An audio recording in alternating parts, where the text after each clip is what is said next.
IIT के लिए पढ़ो चाहे ऑनलाइन या ऑफलाइन, बट बात हो जब रेलेवेंट मॉक टेस्ट की, select Mathon Go for the win. The most result producing JEE main test series with most 99 plus percentilers. Mathon Go बोले तो the choice of toppers. Join the test series now. Hello everyone, welcome to another top PYQ session of 3D Geometry, and today we are going to discuss the top PYQs from JEE Main 2023.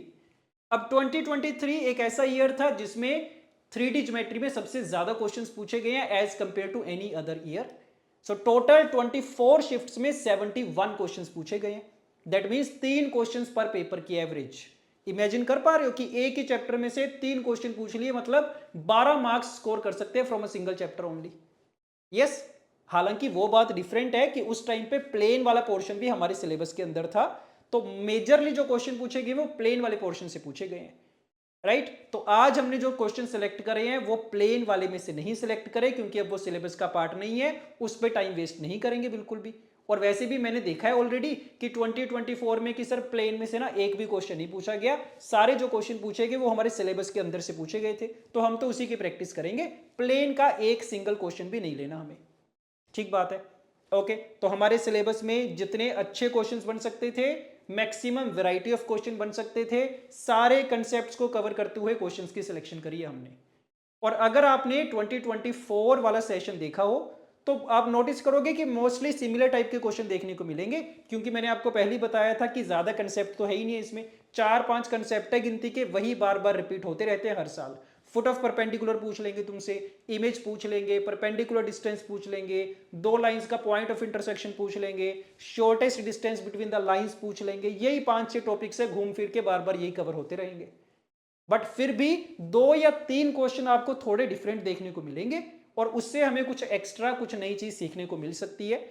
ठीक है, तो ध्यान से देखेंगे session. हर question को pause करके खुद से सोल्व करने की ट्राई करना. जहां पे कहीं पे डाउट आएगा you can look at the solution.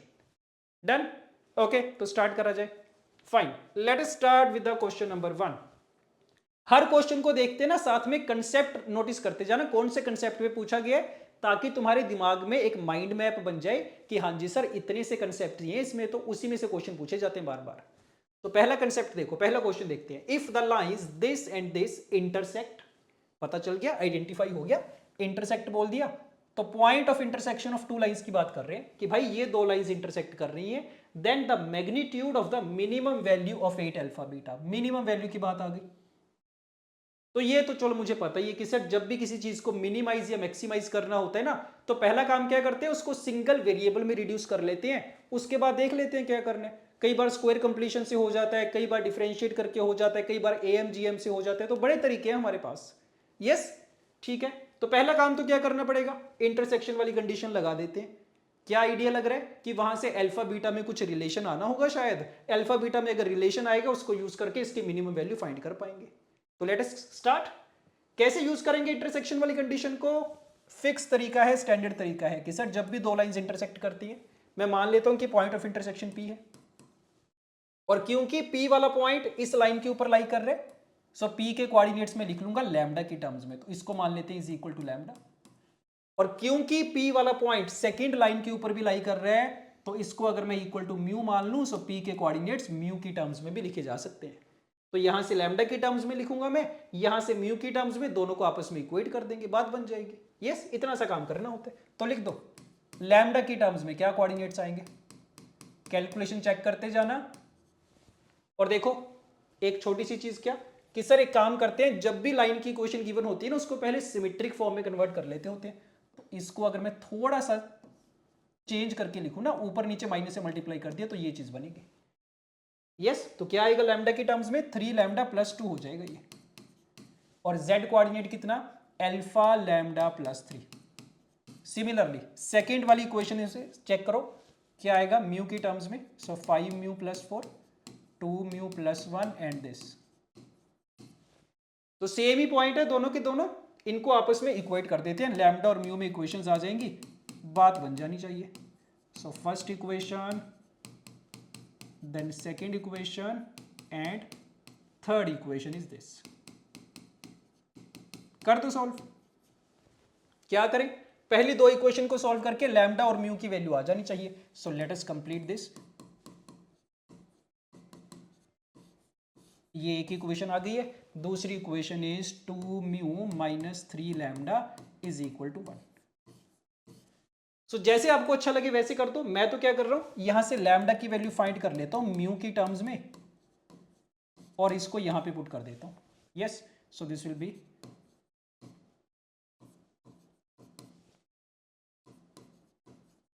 ऐसा कुछ आ गया। बस कैलकुलेशन चल रही है प्योरली और उससे नहीं बचा जा सकता, वो तो करनी पड़ेगी हमें। Yes, so 11 mu is equal to -11। देख के थोड़ा कॉन्फिडेंस आ गया, अच्छी वैल्यू आ गई है सर, सही डायरेक्शन में जा रहे हैं। म्यू इज इक्वल टू -1 यहां पे पुट कर दूंगा लेटर से मैं। सो कितना बन जाएगा ये 3 लैम्डा भी -1 बनेगा क्या? हाँ लग तो रहे ना।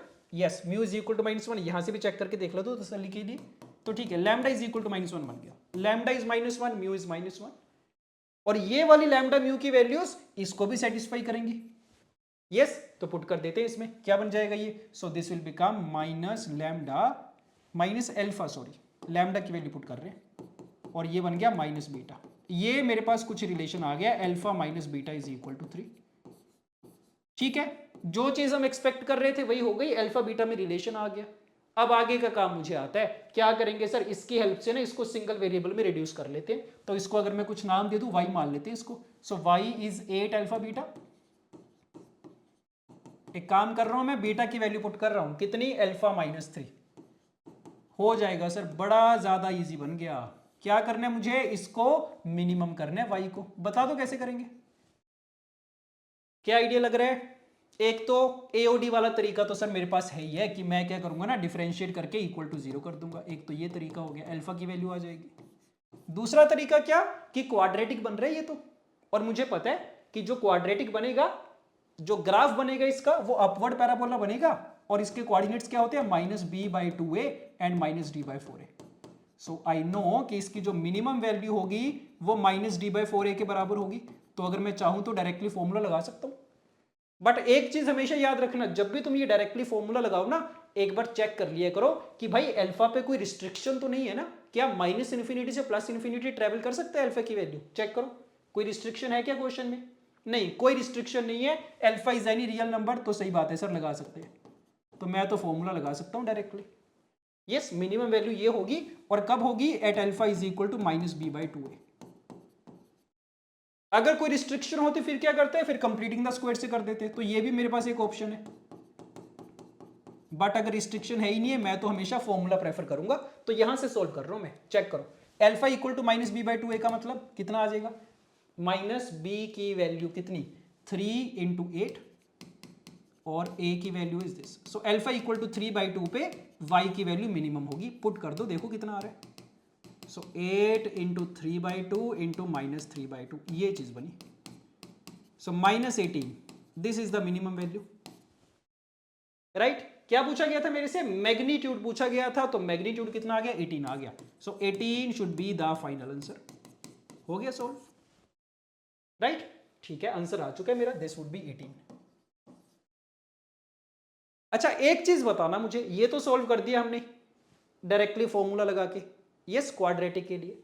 एक चीज मुझे बताना, अगर यहां पे अल्फा माइनस बीटा की जगह अल्फा प्लस बीटा होता लेटर से, तो देखो एक बार ध्यान से, अगर मेरे पास होता कि भाई अल्फा प्लस बीटा की वैल्यू 3 है और मुझे 8 अल्फा बीटा को मिनिमम करना है, फिर क्या करते?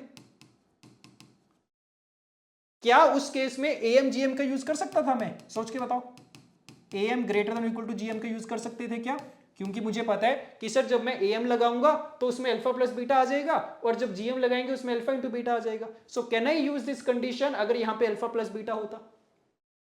तो देखने में आपको लगेगा कि हाँ जी लगा सकते हैं, बट नहीं लगा सकते, क्योंकि भाई एम जीएम के लिए कंडीशन होती है कि सारे number should be positive, alpha और बीटा पॉजिटिव होने चाहिए, तभी लगा सकते हैं कंडीशन। तो बट अगर क्वेश्चन में ऐसी कोई कंडीशन है ही नहीं कि पॉजिटिव नंबर्स है, then it is not possible to use AMGM. तो इस चीज का ध्यान रखना, ये गलती नहीं करके आनी। एक ही तो कंडीशन है एएमजीएम लगाने के लिए कि नंबर पॉजिटिव होने चाहिए, जब तक वो नहीं मेंशन है मैंने ये नहीं कर सकता, तब भी मुझे यहीं से करना पड़ता, एओडी वाले या क्वाड्रेटिकल मेथड से करना पड़ता। Done, okay fine. Coming to the next question. अब ये देखने में थोड़ा सा डरावना लग सकता है, पढ़ के देखते हैं। चलो, if the line x equal to Y equal to Z intersects the line this. अब इसको देख के डर जाएंगे हम एग्जाम के अंदर। क्या दे रखा है, लाइन की इक्वेशन इस तरीके से दे रखी है, ये एक्स वाई जेड में एक इक्वेशन है, एक्स वाई जेड में दूसरी इक्वेशन। अब कुछ लोग तो देख के छोड़ देंगे इसको कि सर ये तो ना आउट ऑफ सिलेबस आ गया, ये एक प्लेन की इक्वेशन है, ये दूसरे प्लेन की इक्वेशन है, इन दोनों की लाइन ऑफ इंटरसेक्शन की बात कर रहे हैं, वो तो मैंने पढ़ ही नहीं रखा, वो तो करना आता ही नहीं है मुझे। तो वेट करो, इतनी जल्दबाजी मत किया करो। देखो एक एडवाइस दे रहा हूं आपको, जब भी क्वेश्चन देख के लगेगा ना कि आउट ऑफ सिलेबस है, वेक्टर में से भी हो सकता है, 3D में से भी हो सकता है, कहीं से भी हो सकता है, पहला काम ये किया करो, चेक किया करो कि जितना मैंने पढ़ रखा है उतनी इंफॉर्मेशन से क्या सॉल्व करना पॉसिबल है। कई बार ऐसे होता है कि आउट ऑफ सिलेबस लगता है देखने में, बट हमारी लिमिटेड इंफॉर्मेशन से हम सॉल्व कर पाते हैं उसको, और ये उसी टाइप का क्वेश्चन है, बिना प्लेन का यूज करे मैं इसको सॉल्व कर सकता हूं। यस, तो ठीक है, देखते हैं। एक लाइन है, वो दूसरी लाइन को इंटरसेक्ट कर रही है, where ABC are the angles of the triangle ABC, then we have to find the value of this. तो ठीक है, देखो एक तरीका तो क्या हो सकता है, ट्रेडिशनल तरीका तो क्या कि सर ये लाइन 1 है, इसकी इक्वेशन मुझे पता है, ये लाइन 2, इसकी इक्वेशन मुझे फाइंड करनी पड़ेगी सिमेट्रिक फॉर्म में। लाइन 1 आ गई, लाइन 2 आ गई, दोनों के इंटरसेक्शन पॉइंट फाइंड करूंगा, तब जाके कुछ बात बनेगी। तो एक तो ये तरीका हो गया मेरे पास, ट्रेडिशनल तरीका, मेथड 1,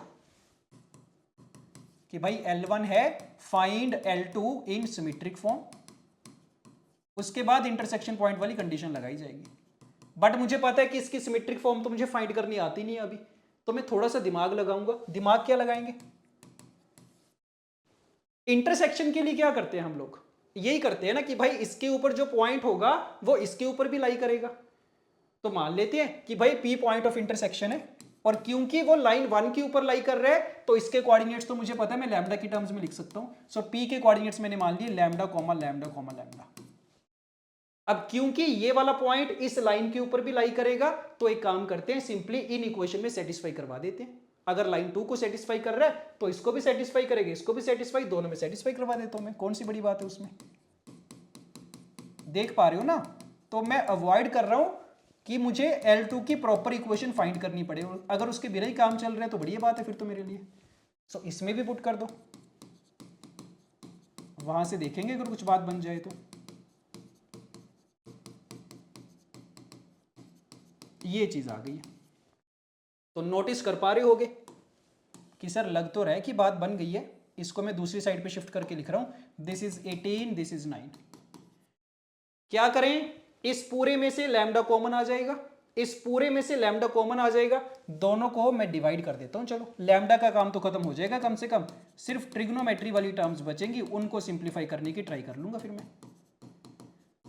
ये सिचुएशन आ चुकी है मेरे पास, this thing is equal to 1/2। पूछा क्या गया मेरे से, इसकी वैल्यू पूछी गई है, तो अब तो ये ट्रिग्नोमेट्री का क्वेश्चन बन गया कि भाई ये रिलेशन है मेरे पास, इसकी हेल्प से इसकी वैल्यू फाइंड करो। तो इंटरसेक्शन वाला कंसेप्ट तो यूज कर ही लिया हमने, उसका काम तो खत्म ही है। यस, अब सोच के बता दो क्या करेंगे। और ABC एंगल्स ऑफ ट्राइंगल है, तो क्या याद आ रहा होगा, कंडीशनल आइडेंटिटीज याद आ रही होंगी। अब यहां पे भी कई बार हम स्टक हो जाते हैं, क्योंकि कंडीशनल आइडेंटिटीज हमने याद कर ही नहीं रखी होती कि सर वो तो कौन से ही पूछी जाती है, वो तो इंपॉर्टेंट है ही नहीं है। बट कई कबार भूले भटके एक आधा क्वेश्चन पूछ लिया जाता है, जैसे कि यहां पे पूछ लिया। तो अगर मुझे आइडेंटिटी डायरेक्टली याद है, फिर मैं एक स्टेप में सॉल्व कर सकता हूं इसको। देखो इसकी आइडेंटिटी क्या होती है, न्यूमरेटर वाले की, ये होता है 4 sin A sin B sin C, directly याद है मुझे। सिमिलरली डिनोमिनेटर की आइडेंटिटी क्या होती है, 4 times cos A/2 cos B/2 cos C/2, ये भी मुझे याद है, दिस इज इक्वल टू 1/2। क्या लग रहा है यहां से सिंप्लीफाई कर पाएंगे, ये तो कैंसिल आउट हो गया। तो लग रहा है आइडिया कि सर साइन ए को ब्रेक करके लिख दूंगा मैं, 2 sin A/2 cos A/2, 2 sin B/2 cos B/2, 2 sin C/2 cos C/2। Yes, तो अगर इसको मैं ब्रेक करके लिखूंगा तो 2 2 2 8 बन गया ऊपर, sin A/2 sin B/2 sin C/2 बना, और नीचे ये वाली टर्म तो ऊपर नीचे कैंसिल आउट हो गई, इसकी वैल्यू आ गई 1/2। बन गई सर बात, ये चीज आ गई मेरे पास, नहीं? तो we have got the value of sin A/2 sin B/2 sin C/2 कितनी, 1/16। तो क्वेश्चन हमारा सॉल्व हो गया। तो बड़े ज़्यादा चांसेस होते हैं कि ऐसे क्वेश्चन को हम देख के छोड़ दें, बट उतना मुश्किल था नहीं। अगर मुझे कंडीशनल आइडेंटिटीज याद है तो इंटरसेक्शन के लिए तो हमने बड़ी बेसिक सी इंफॉर्मेशन का यूज करा है कि भाई पॉइंट को दोनों में सेटिस्फाई करवा दिया। तो 1/16 की वैल्यू आ गई, इसमें पुट करेंगे, आंसर वुड बी 5। राइट, ठीक बात है। अच्छा, अब एक चीज और देख लो, मान लो किसी को कंडीशनल आइडेंटिटी नहीं आती तो डिराइव कर सकते हैं क्या? डिराइव भी कर सकते हैं सर, कौन सी बड़ी बात है, ट्रांसफॉर्मेशन फॉर्मूले तो लगाने होते हैं। तो एक बार इसको डिराइव भी करके देख रहे हैं हम लोग, ध्यान देना। तो अगर ऊपर वाले को मैं कुछ नाम दे दूं, let us say this is equal to x मान लेते हैं, इसको मान लेते हैं y। सो अगर मुझे x के लिए ये वाली चीज डिराइव करनी है, 4 sin a sin b sin c, check करो कर सकते हैं क्या? So we have x is equal to, तो ये भी हम सीख लेंगे साथ में, ये सिचुएशन है। क्या करेंगे, sine C plus sine D का फॉर्मूला लगा रहा हूं मैं। क्या होता है, 2 times sine C plus D by 2 and cos of C minus D by 2, और साइन 2c का भी ओपन कर देते हैं फॉर्मूला, 2 साइन सी कोस सी। करते जाओ स्टेप बाय स्टेप। अब क्योंकि A B C angles of triangles हैं तो मुझे ये रिलेशन तो पता ही है कि भाई a plus B plus C is equal to pi होगा। तो जहां पे भी मुझे a प्लस बी दिखेगा ना, इसको तो मैं रिप्लेस कर दूंगा पाई माइनस सी से। And sine pi minus theta is sine theta, तो साइन सी यहां पे भी है, यहां पे भी, 2 साइन सी कॉमन आ गया। ब्रैकेट में क्या आया, cos of A minus B plus cos of C. Right, अब एक काम और करा जा सकता है, अगर ये ए और बी के टर्म्स में है ना, इसको भी मैं ए और बी के टर्म्स में एक्सप्रेस कर सकता हूं। तो C can be written as pi minus A plus B. Right, क्या बनाइए, so this becomes 2 sine C cos of A minus B, और cos pi minus theta is minus cos theta, ये बन गया, बन गई बात ये तो। cos a minus B minus cos a plus B, again transformation formula क्या होता है, 2 sin a sin b होता है। So this identity has been derived, 4 sin a sin b sin c आ गया। यस, और सिमिलर तरीके से y को भी डिराइव करा जा सकता है, sin a plus sin a plus sin b plus sin c। तो इसको भी देख लो, जल्दी से कर रहा हूं मैं, sin a plus sin b plus sin c, पहली दो टर्म्स पे ट्रांसफॉर्मेशन फॉर्मूला लगाऊंगा, 2 sin a plus b by 2 cos a minus b by 2, और साइन c जो था उसको हम लिखेंगे 2 sine c by 2 cos c by 2। अब देखना होगा क्या क्या सीखा था हमने, a प्लस बी जहां पे भी दिखे उसको पाई माइनस सी से रिप्लेस कर दो। क्या बनाइए, sine pi by 2 minus C by 2, cos C by 2 बन गया, और एक कोस सी बाई 2 यहां पे, तो 2 times cos of C by 2 would be taken as common. अंदर कितना, cos of A minus B by 2 and plus sine of C by 2 बचेगा, इस सी को मैं फिर से pi minus A plus B से रिप्लेस कर दूंगा, और फिर से क्या बन गया, sine pi by 2 minus theta is cos theta. So we are getting this thing. तो जैसे स्टेप्स पिछली आइडेंटिटी के लिए करे थे, सिमिलर स्टेप्स फॉलो कर रहे हैं, और फिर से सेम आइडेंटिटी बन गई है, कोस ए माइनस बी प्लस कोस ए प्लस बी, ट्रांसफॉर्मेशन फॉर्मूला लग जाएगा। सो this will become 2 times cos a by 2 cos b by 2. This is also proved. Right? तो अगर मुझे याद है तो मेरा ये वाला सारा टाइम सेव हो जाएगा जो मैंने डिराइव करने में वेस्ट करा है, सिंगल स्टेप में मेरा आंसर आ जाएगा। Okay, done. तो काफी अच्छा क्वेश्चन था। Coming to the next question, consider the lines L1 and L2 given by, L1 L2 दो लाइंस गिवन है, दोनों की प्रॉपर इक्वेशन है मेरे पास, कंप्लीट इक्वेशन है, और जल्दी से देख लिए करो स्टैंडर्ड फॉर्म है क्या, सिमेट्रिक फॉर्म है, तो हाँ जी सर सिमेट्रिक फॉर्म भी है। A line L3 having the direction ratios this intersects L1 and L2, फिर से इंटरसेक्ट की बात आ गई है। तो एक लाइन L3 है जो इन दोनों को इंटरसेक्ट करके जा रही है, और ये बड़ा इंपॉर्टेंट पैटर्न है, 24 में भी ऐसे क्वेश्चन करे थे हमने, ये वाला पैटर्न खूब देखने को मिलता है हमें कि भाई एक लाइन है वो बाकी दो को इंटरसेक्ट करके जा रही है at the points P and Q respectively, then the length of the line segment PQ, PQ की लेंथ पूछी गई है। क्या करूंगा मैं, पहला काम एक रफ डायग्राम बनाऊंगा। तो ये मान लेते हैं दो लाइंस हैं हमारी, this is L1 this is L2, एक तीसरी लाइन L3 जो कि इसको P और Q पे इंटरसेक्ट कर रही है। और इस लाइन के बारे में हमेशा कोई ना कोई एडिशनल इंफॉर्मेशन होती है, या तो पॉइंट दे रखा होता है जहां से ये पास करेगी, या डायरेक्शन रेशियोज दे रखे होते हैं। इस केस में डायरेक्शन रेशियोज दे रखे हैं मुझे 1, -1, -2। ठीक बात है। तो बता दो मुझे इस चीज का कैसे यूज करते हैं कि भाई ये लाइन L1 L2 को इंटरसेक्ट कर रही है, तो क्या करेंगे हमेशा कि P अगर पॉइंट ऑफ इंटरसेक्शन है, क्योंकि सर ये L1 के ऊपर लाई कर रहे हैं ना, इसके कोऑर्डिनेट्स एज्यूम कर लूंगा मैं तो लैम्डा के टर्म्स में। Q पॉइंट क्योंकि L2 के ऊपर लाई कर रहा है, इसके कोऑर्डिनेट्स एज्यूम कर लूंगा मैं तो म्यू की टर्म्स में। तो ये हमेशा मेरा पहला स्टेप होगा, P के कोऑर्डिनेट्स लिखे जाएंगे लैम्डा की टर्म्स में, Q को लिखा जाएगा म्यू की टर्म्स में। और उसके बाद तुम देख पाओगे क्या होगा कि P आ गया, अगर Q आ गया तो PQ के डायरेक्शन रेशियोज आ जाएंगे मेरे पास, दोनों को सब्ट्रैक्ट करके। और एक डायरेक्शन रेशियोज मुझे दे रखी है, दोनों को क्या कर देंगे, प्रोपोर्शनल कर देंगे आपस में। लैम्डा की वैल्यू आ जाएगी, म्यू की वैल्यू आ जाएगी। लैम्डा और म्यू आ गया तो P पता चल गया, Q पता चल गया। और यही तो पूछा गया था मेरे से, PQ की लेंथ की लाइन सेगमेंट की लेंथ तो पूछी गई थी। तो हो गया क्वेश्चन सॉल्व। हर बार यही काम करना है, P के कोऑर्डिनेट्स माने, Q के कोऑर्डिनेट्स माने, जो भी कंडीशन दे रखी है उसका यूज कर लिया हमने। यस, तो मेथड क्लियर है, कैलकुलेशन बची है, कर देते हैं जल्दी से। P के कोऑर्डिनेट्स चेक करो, लैम्डा की टर्म्स में क्या आएंगे। 3D ज्योमेट्री की यही खास बात है कि भाई जो मर्जी सेशन उठा के देख लो, 22 वाला, 23 वाला, 24, बिल्कुल सेम क्वेश्चन मिलेंगे, बिल्कुल सिमिलर क्वेश्चन मिलेंगे तुम्हें देखने को। वैरायटी ऑफ क्वेश्चन है ही नहीं है, तो उन कंसेप्ट को तो कम से कम पक्का कर ही सकते हैं ना हम, जो बार बार पूछे जा रहे हैं। तो ठीक है, मैंने गलती कर दी है, ये पॉइंट Q था, P नहीं है। ठीक है, सो P आ गया, Q आ गया। P Q के डायरेक्शन रेशियोज लिख लेते हैं। सेकंड माइनस फर्स्ट कर दो या फर्स्ट माइनस सेकंड कर दो, एक ही बात है। सो 2 lambda minus mu minus 1, this. तो एक तो डायरेक्शन रेशियोज ये आ गए P Q के, और एक मुझे दे भी रखे थे 1 -1 एंड -2। तो इन दोनों को आपस में क्या करवाना है हमें, प्रोपोर्शनल करवाना है सर। प्रोपोर्शनल का मतलब रेशियो बराबर करनी है, याद रखना। कभी भी डायरेक्शन रेशियोज को इक्वेट करने मत बैठ जाना कि सर ये दोनों बराबर होंगे, ये दोनों बराबर होंगे, ये दोनों, नो, बराबर नहीं होंगे, प्रोपोर्शनल होंगे। यस, तो कर दो प्रोपोर्शनल, रेशियो बराबर करनी है, कर देते हैं। सो लैम्डा म्यू में दो इक्वेशंस आएंगी, सोल्व कर सकते हैं,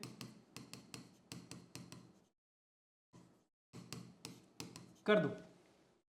तो पहले मैं ये वाली दो इक्वेशंस ले रहा हूं, ये वाली एक इक्वेशन ले रहा हूं, क्या बनेगा ये, so this is mu plus 1 minus 2 lambda. Calculation देखते जाना अपने आप से। Lambda is equal to mu आ गया, चलो अच्छी बात है, कैलकुलेशन आसान हो जाएगी फिर तो मेरी। Lambda is equal to mu आ गया। अब ये वाली इक्वेशन लेके मैं इसमें lambda is equal to mu put कर देता हूं already. So this is minus mu plus 1 upon -1, 2 mu minus 3 mu, so minus mu minus 1 upon -2, ये चीज आ चुकी है। यस, ये माइनस माइनस कैंसिल आउट हो गया, क्रॉस मल्टीप्लाई कर देते हैं। क्या चीज आई, म्यू इज इक्वल टू 3 आ गया क्या, ठीक बात है सर। म्यू की वैल्यू 3 आ गई अगर, दैट मीन्स लैम्डा भी 3 आ गया। यस, सब कुछ आ गया। P के कोऑर्डिनेट्स आ जाएंगे, Q के कोऑर्डिनेट्स आ जाएंगे, लिख दो क्या आ रहे हैं। P के कोऑर्डिनेट्स 2 लैम्डा प्लस 1, ये हो गया 7, ये हो गया 6, और 2 लैम्डा प्लस 2 इज 8। और Q के कोऑर्डिनेट्स कितने, म्यू की वैल्यू भी 3 है, तो 5, 8 एंड 12। P आ चुके, Q आ चुके, दोनों के बीच का डिस्टेंस चाहिए था। Let us apply the distance formula. So 2 का स्क्वायर, 2 का स्क्वायर, 4 का square, under root of 24 should be the answer. Check करो ऑप्शंस में है क्या अंडर रूट 24, हाँ जी, 2 रूट 6 आ जाएगा। एक ही बात है, अंडर रूट 24 बोल लो या फिर 2 रूट 6 बोल लो। यस, ठीक बात है, okay, done, fine. Coming to next question, let's see. Let a line L pass through the point this, ठीक है, पॉइंट दे दी जहां से पास कर रही है, and parallel to the line this. ये फिर से आ गया सर ये वाली फॉर्म, दो प्लेन्स वाली। बट क्या बताया था कि भाई घबराना नहीं है, हो सकता है कि बिना प्लेन का यूज करे ही मैं इसको सोल्व कर पाऊं, और वही करूंगा मैं। Yes, if the distance of the L from the point is alpha, then 3 alpha square is equal to. Question की स्टेटमेंट तो मुझे क्लियर है कि एक पॉइंट दे रखे 2, 3, 1। नो, सॉरी, इंफॉर्मेशन क्या है कि जो लाइन L है उसके बारे में इंफॉर्मेशन दे रखी है, और फाइनली क्या पूछा गया, इस लाइन का इस पॉइंट से डिस्टेंस पूछा गया। तो इसको अगर मैं Q वाला पॉइंट मान लूं, सो क्यू पॉइंट का मुझे डिस्टेंस चाहिए from the line L. So basically perpendicular distance की बात हो रही है, दिस डिस्टेंस इज एल्फा, ये फाइंड करना है मुझे। यस तो ये तो मुझे करना आता है कि सर अगर एल लाइन की इक्वेशन आ जाए ना किसी तरीके से, तो फुट ऑफ परपेंडिकुलर फाइंड कर लूंगा मैं, और उसकी हेल्प से परपेंडिकुलर डिस्टेंस भी आ जाएगा। करना आता है ये तो हमें। यस बस ये बता दो अब लाइन एल की इक्वेशन कैसे लिखेंगे। क्या इंफॉर्मेशन है, इस पॉइंट से पास कर रही है और इसके पैरेलल है। पैरेलल का मतलब डायरेक्शन रेशियो सेम होंगी सर, प्रोपोर्शनल होंगी। तो यहां से ना मुझे डायरेक्शन रेशियोज मिल जानी चाहिए। बट डायरेक्शन रेशियोज तो मैं तभी फाइंड आउट कर पाऊंगा अगर मैं इसको सिमेट्रिक फॉर्म में कन्वर्ट कर पाऊं। तो द क्वेश्चन इज कि भाई इसको सिमेट्रिक फॉर्म में कैसे कन्वर्ट करें, ये सोचने वाला काम है। एक तरीका तो मुझे पता है प्लेन्स की हेल्प से होता है कि सर दो प्लेन की लाइन ऑफ इंटरसेक्शन है, वहां से कुछ कुछ करेंगे। बट मैं प्लेन के अंदर नहीं घुसना चाह रहा। बिना प्लेन के कैसे सोल्व करेंगे देख लो एक बार। कर सकते हैं, बड़े इजीली कर सकते हैं। इनफैक्ट दो तरीके बताऊंगा आपको सोल्व करने के, जैसे आपको अच्छा लगे वैसे कर लेना। देखो पहला तरीका क्या है, अगर सिमेट्रिक फॉर्म लिखनी है, एक बेसिक चीज याद रखा करो कि एक लाइन की इक्वेशन लिखने के लिए ना दो पॉइंट चाहिए होते हैं मुझे। तो अगर मैं कुछ भी करके हिट एंड ट्रायल से कुछ भी करके दो पॉइंट्स इसके ऊपर फाइंड कर लूं जो इसको सेटिस्फाई कर रहे हैं, तो मेरे पास लाइन की इक्वेशन आ जाएगी। तो बता दो कोई ऐसे दो पॉइंट्स फाइंड कर सकते हैं क्या जो इस इक्वेशन को भी सेटिस्फाई करें, इसको भी सेटिस्फाई करें? हो जाएंगे सर, कौन सी बड़ी बात है। मैं तो क्या करूंगा ना बच्चों की तरह, एक बार z को 0 फिक्स कर दिया मैंने, अपनी मर्जी से कुछ भी वैल्यू फिक्स कर दो z को, तो देखो x और y में इक्वेशंस आ जाएंगी। क्या आ गया, x plus 3y is equal to 2 and x minus Y is equal to 0। दो इक्वेशन आ गई, यहां से x और y फाइंड कर सकता हूं मैं। x आ गया, y आ गया, क्या मिल गया मुझे, एक पॉइंट मिल गया। x पता है, y पता है, z पता है, I have got one point, p मान लेते हैं इसको। यस सिमिलरली एक बार मैं z को कुछ और फिक्स कर देता हूं, कौन सी बड़ी बात है, z को 1 फिक्स कर दिया सपोज मैंने, क्या बन गया ये, x plus 3y minus 4 is equal to 0, x minus Y plus 2 is equal to 0। फिर से x और y में दो लीनियर इक्वेशंस है, सोल्व करके I can find x and y। दूसरा पॉइंट आ गया, इसको p1 बोल देते हैं, इसको p2। p1 आ चुका है, p2 आ चुका है, I can write the equation of the line in the symmetric form. Yes और नो, ठीक है, बिल्कुल सही बात है सर। तो एक तो ये तरीका हो गया, कुछ दिमाग नहीं लगाया, z की वैल्यू फिक्स कर दी, तुम्हारा मन करे x की वैल्यू फिक्स कर देना, दो पॉइंट्स चाहिए, दो पॉइंट्स मिल जाएंगे, लाइन की इक्वेशन लिख देंगे। राइट, ठीक है। एक दूसरा तरीका भी हो सकता था। दूसरा तरीका क्या हो सकता है, क्या करते हैं ना, सबको एक सिंगल वेरिएबल के टर्म्स में फाइंड कर लेते हैं। तो या तो सबको z के टर्म्स में फाइंड कर लो, या सबको x की टर्म्स में, या सबको y की टर्म्स में। तो मान लो मैं सबको z की टर्म्स में फाइंड करना चाह रहा हूं, तो what I will do is I will put z is equal to something, z is equal to lambda put कर दिया सपोज मैंने। अब x और y में मेरे पास इक्वेशंस आ जाएंगी। First equation is x plus 3y is equal to 2 plus 2 lambda. Second x minus Y plus 2 lambda is equal to 0। ये दो इक्वेशंस है। अब मुझे बता दो इन दोनों को सॉल्व करके क्या मैं x और y फाइंड कर सकता हूं लैम्डा की टर्म्स में? हाँ जी, हो जाना चाहिए सर। क्या करता हूं ना, मैं दोनों को सब्ट्रैक्ट कर देता हूं, तो दोनों को सब्ट्रैक्ट करके what I am getting is 4y is equal to 2 plus 4 lambda. So y की वैल्यू आ चुकी है 1 प्लस 2 लैम्डा बाई 2। ये y की वैल्यू मैं इस इक्वेशन में पुट कर देता हूं तो x भी आ जाएगा, x is y minus 2 lambda, कितना आ गया ये, सो 1 माइनस 2 लैम्डा बाई 2, x भी आ गया। तो x लैम्डा की टर्म्स में आ चुका है, y लैम्डा की टर्म्स में आ चुका है, z लैम्डा की टर्म्स में आ चुका है। और याद करो हमारी जो सिमेट्रिक फॉर्म होती है वो कैसी होती है, lambda is equal to x वाली term, lambda is equal to y वाली term, lambda is equal to z वाली टर्म। तो वही काम करूंगा मैं। अब मैं वापिस से क्या करूंगा, यहां से लैम्डा फाइंड करूंगा y की टर्म्स में, सो 2y माइनस 1 बाई 2। यहां से भी लैम्डा फाइंड कर लो x की टर्म्स में, 2x माइनस 1 बाई माइनस 2। देख रहे हो, लैम्डा x की टर्म्स में आ चुका है, y की टर्म्स में आ चुका है, z की टर्म्स में आ चुका है। क्या कर दूंगा मैं, सबको आपस में इक्वेट कर दूंगा, सारे लैम्डास को आपस में बराबर कर देंगे। तो मेरे पास इक्वेशन क्या आ गई, ये आ गई। This is the equation in the symmetric form. चाहो तो x और y का कोफिशिएंट 1 भी बना लो, एक फाइनल स्टेप कर दो, तो what I am getting, we are getting this. तो ये मेरे पास एक स्टैंडर्ड तरीका मिल गया कि जब भी ऐसी दो इक्वेशन दे रखी होंगी तो उनकी हेल्प से लाइन की सिमेट्रिक फॉर्म कैसे फाइंड करेंगे, इस मेथड से कर लेंगे या फिर इस मेथड से कर लेंगे। यस, तो बन गई क्या बात, बन गई सर। अब हो जाएगा मेरे पास। दोबारा क्वेश्चन रीड करते हैं। लाइन एल इस पॉइंट से पास कर रही थी और इसके पैरेलल थी, तो डायरेक्शन रेशियोज हम यही वाली चूज कर सकते हैं। यस, सो लाइन एल की इक्वेशन लिखी जाएगी। अब क्या आ जाएगी इक्वेशन, कर दो, पॉइंट यूज कर लो 2, 3 एंड 1, और डायरेक्शन रेशियोज ये वाली यूज कर लो -1, 1 एंड 1। तो अब मेरा क्वेश्चन हो जाएगा। अब स्टैंडर्ड प्रोसेस होता है कि अगर इक्वेशन पता है, पॉइंट पता है, परपेंडिकुलर डिस्टेंस कैसे फाइंड करते हैं। पहला काम क्या करेंगे, फुट ऑफ परपेंडिकुलर फाइंड करेंगे, और सोचने की जरूरत नहीं पड़नी चाहिए। फुट ऑफ परपेंडिकुलर कैसे फाइंड करा जाता है, दो कंडीशन लगाई जाती है हमेशा। पहली कंडीशन तो कि सर एम पॉइंट ना इस लाइन के ऊपर लाई कर रहे, तो म्यू की टर्म्स में इसके कोऑर्डिनेट्स लिख सकता हूं मैं। सो एम के कोऑर्डिनेट्स लिख दो, क्या आ जाएंगे, ये आ गया।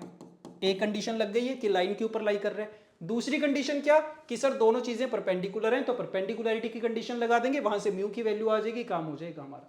यस, तो लगा दो परपेंडिकुलरिटी की कंडीशन। क्यू एम के डायरेक्शन रेशियोज फाइंड कर लो, -μ -3 म्यू म्यू -7। ये क्यू एम के डायरेक्शन रेशियोज है, और लाइन के डायरेक्शन रेशियोज क्या है, दिस। और मुझे पता है अगर दो लाइंस आपस में परपेंडिकुलर होती हैं, so the condition is a1 a2 plus b1 b2 plus c1 c2 is equal to 0। Condition लगा दो, म्यू की वैल्यू आ जाएगी, कर दो फटाफट से। So mu +3 mu mu -7, we are getting 3 mu is equal to -4 +4, ये माइनस नहीं है, so mu is equal to 4/3 हो जाएगा। अब तो म्यू की वैल्यू आ गई है, यहां पे पुट कर देंगे सर, तो एम के कोऑर्डिनेट्स आ जाएंगे। एम के कोऑर्डिनेट्स आ गए, दोनों के बीच में डिस्टेंस फॉर्मूला लगा देंगे, अल्फा आ जाएगा, अल्फा आ गया तो अल्फा स्क्वायर भी आ जाएगा, 3 अल्फा स्क्वायर भी आ जाएगा, राइट। तो क्या नई चीज सीखी मैंने, ये नई चीज सीख ली कि अगर लाइन की इक्वेशन इस फॉर्मेट में दे रखी होगी तो मैं उसको सिमेट्रिक फॉर्म में लेके आ सकता हूं। ये वाला कंसेप्ट तो हमें आता ही था ऑलरेडी, परपेंडिकुलर डिस्टेंस फाइंड करने वाला, उसमें कुछ भी नया नहीं है। यस, तो यहां से कैलकुलेशन कंप्लीट करना, अपनी आंसर वेरीफाई करना, मैं आपको बता देता हूं। The final answer will be 158। Okay, done, fine. Coming to the next question, let's see. Let a line L pass through the origin, origin से पास कर रही है, पॉइंट दे दिया, ठीक है, and is perpendicular to the lines. ये तो हमारी फेवरेट स्टेटमेंट है कि भाई एक लाइन है वो बाकी दो लाइंस के परपेंडिकुलर है, तो L1 के भी परपेंडिकुलर, L2 के भी।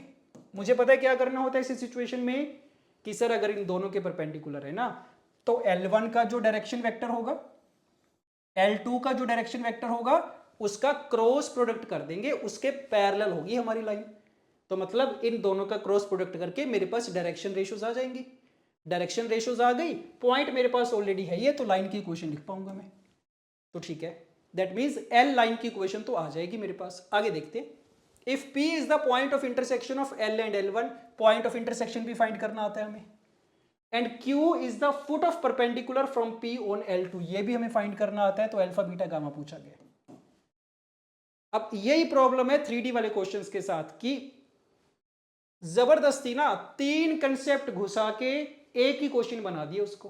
क्या पूछ लिया, पहले लाइन की इक्वेशन फाइंड करनी पड़ेगी, उसमें कैलकुलेशन बनेगी, फिर पॉइंट ऑफ इंटरसेक्शन फाइंड करना पड़ेगा, उसमें कैलकुलेशन बनेगी, finally foot of perpendicular find करना पड़ेगा, उसमें कैलकुलेशन बनेगी। तीन कंसेप्ट्स को, तीन क्वेश्चन को मर्ज करके एक ही क्वेश्चन बना दिया। तो टाइम कंज्यूमिंग क्वेश्चन है, कोई डाउट ही नहीं है इसमें। ऐसे क्वेश्चन को सेकंड राउंड में करना है, अगर एग्जाम में आ गया, पहली करने बैठ गया 6, 7, 8 मिनट लग जाएंगे कम से कम, पैनिक हो जाएगा कि सर बाकी क्वेश्चन के लिए टाइम कम बच गया मेरे पास। यस, तो क्वेश्चन आसान है बट टाइम लगेगा, करते जाओ स्टेप बाय स्टेप। क्या करने, इन दोनों वेक्टर्स को नाम दे देते हैं, this is vector A, this is vector B. तो मुझे ये पता है कि जो एल वाली लाइन है ना वो ए क्रॉस बी के पैरेलल होगी। ए क्रॉस बी वाला वेक्टर मैं फाइंड करूंगा, 1 2 3 2 2 एंड 1। तो पूरी कैलकुलेशन करूंगा मैं, थोड़ा सा पेशेंस रखना और खुद से भी कर लो, ज्यादा बढ़िया है, कैलकुलेशन की प्रैक्टिस भी हो जाएगी। 2 - 4 इज -2, ये मेरे पास ए क्रॉस बी आ गया। That means these are the direction ratios of the line L. So line L की इक्वेशन लिख सकता हूं अब मैं। यस, एक बार ना मैं साथ साथ में कैलकुलेशन चेक भी करता जाऊंगा, ठीक बात है। तो लाइन एल की इक्वेशन आ गई, ओरिजिन से पास कर रही है। So x by -4 y upon 5 z upon -2, this is the equation of line L. अच्छा, और क्या पूछा गया था? सेकंड पार्ट क्या था? इंटरसेक्शन पॉइंट चाहिए था एल का और L1 का। एल आ चुका है। L1 की इक्वेशन भी मैं तो सिमेट्रिक फॉर्म में लिखूंगा, कार्टेशियन फॉर्म में लिखूंगा। पॉइंट कौन से? 1 -11 एंड -7। सो 1 -11 एंड -7 ये बन गया। और डायरेक्शन रेशियोज क्या है? 1, 2, 3। ये L हो गया, L1 हो गया। पॉइंट ऑफ इंटरसेक्शन चाहिए था, क्या करेंगे? Equal to lambda equal to mu मान लेंगे। यस, तो अगर P पॉइंट ऑफ इंटरसेक्शन है, P के कोऑर्डिनेट्स लिखे जाएंगे लैम्डा की टर्म्स में और म्यू की टर्म्स में। सो -4 lambda, 5 lambda, -2 lambda and mu +1 this, ऐसा कुछ आ चुका है। कर दो इनको आपस में इक्वेट, लैम्डा म्यू की वैल्यूज आएंगी। This 5 lambda is equal to 2 mu -11 and -2 lambda is equal to 3 mu -7। तुमने नोटिस करा होगा कि सबसे ज्यादा ना यही कंसेप्ट यूज होते हैं हमारा, कि सर एक लाइन के ऊपर अगर पॉइंट एज्यूम करने हैं तो हमेशा लैम्डा म्यू की टर्म्स में करा जाता है। यस, कर दे सॉल्व इसको। एक काम कर रहा हूं मैं कि यहां से ये जो म्यू की वैल्यू है ना -4 लैम्डा -1, इसको मैं उठा के यहां पे पुट कर देता हूं directly. So 5 lambda is equal to 2 mu, कितना हो गया? ये हो गया। सो 13 लैम्डा, बढ़िया वैल्यू आ रही है, अच्छी बात है। लैम्डा इज इक्वल टू -1 आ गया। जहां से मेरा टाइम सेव हो सकता है मैं करूंगा। लैम्डा की वैल्यू आ गई, म्यू की वैल्यू फाइंड करने की मुझे कोई जरूरत नहीं है, मैं नहीं करूंगा। लैम्डा को बस यहां पे रख देते हैं, पी के कोऑर्डिनेट्स आ जाएंगे मेरे पास। सो 4 -5 एंड 2, पी आ चुका है। सेकेंड पार्ट भी कर लिया हमने। थर्ड पार्ट क्या था? Q is the foot of perpendicular from P on L2। तो अब ये जो P वाला पॉइंट है यहां से परपेंडिकुलर ड्रॉप करा गया है। कौन सी लाइन के ऊपर? L2 के ऊपर। इसकी इक्वेशन भी मैं लिखूंगा कार्टेशियन फॉर्म में, -1 0 एंड 1, ये वाला पॉइंट है। और डायरेक्शन रेशियोज क्या है? 2, 2 एंड 1। यस, और फुट ऑफ परपेंडिकुलर का नाम है अल्फा बीटा गामा। सो Q के कोऑर्डिनेट्स फाइंड करने हैं। फिर से वही काम करेंगे सर। Q वाला पॉइंट क्योंकि इस लाइन के ऊपर लाई कर रहा है तो इसको मैं इक्वल टू K मान लेता हूं सपोज। सो Q के कोऑर्डिनेट्स K की टर्म्स में आएंगे और फिर परपेंडिकुलरिटी की कंडीशन लगाऊंगा। PQ के डायरेक्शन रेशियोज, इसके direction ratios A1 A2 plus B1 B2 plus C1 C2 is equal to 0।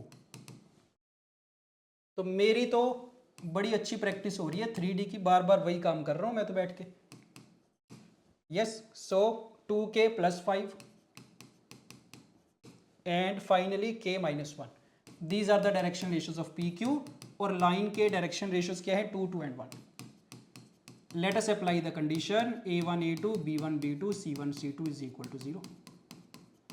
लगा दो फॉर्मूला, वैल्यूज पुट कर देते हैं। सो ये बन गया B1 B2 is this, C1 C2 is this, ये कैंसिल आउट हो गया। So we are getting 9K is equal to 1। K की वैल्यू 1/9 आ गई है।